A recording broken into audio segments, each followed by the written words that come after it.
জানাচ্ছি।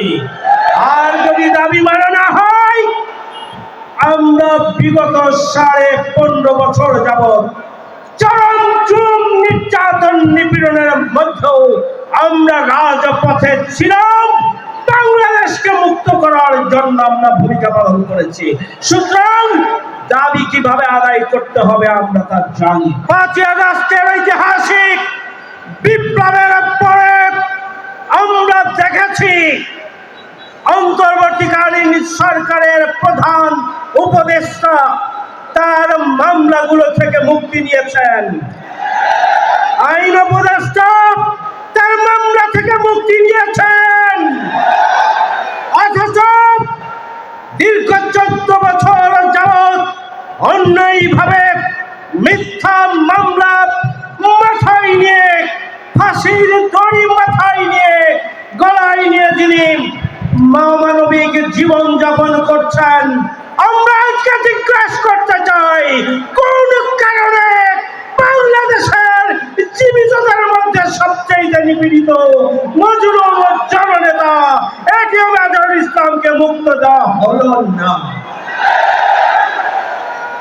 আমরা জানতে চাই এর পিছনে কোন ষড়যন্ত্র রয়েছে। আমরা ধৈর্য ধরেছি 6 মাস 10 দিন, আমরা রাজপথে আসি নাই। আমরা আশা করেছিলাম অন্তর্বর্তীকালীন সরকার বৈষম্য মুক্ত নতুন বাংলাদেশে বৈষম্যের শিকার মজলুম জননেতা এটিএম আজহারুল ইসলামকে মুক্তি দিয়ে তারা তাদের দায়িত্ব পালন করবেন। কিন্তু দুঃখজনক হলো সত্য, এই সরকার এখন পর্যন্ত আমাদের নেতা এটিএম আজহারুল ইসলামকে মুক্তি দেন নাই। আজকের এই সমাবেশ থেকে আমরা অবিলম্বে এটিএম আজহারুল ইসলামের মুক্তি চাই।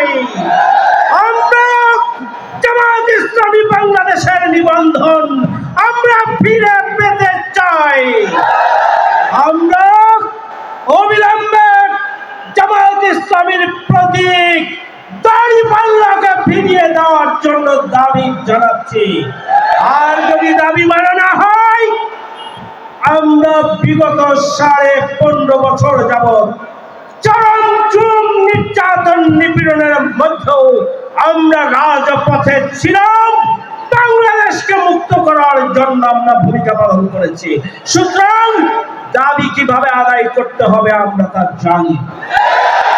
সংগ্রামী ভাই বন্ধুগণ, এ পর্যায়ে আপনাদের সামনে বক্তব্য রাখছেন আজকের এই ঐতিহাসিক জনসমুদ্রের সংগ্রামী প্রধান অতিথি, বাংলাদেশ জামাত ইসলামী সম্মানিত আমিরে জামাত মজলুম জননেতা, এদেশের 18 কোটি মানুষের আশা আকাঙ্ক্ষার প্রতীক সংগ্রামী জননেতা ডাক্তার শফিকুর রহমান।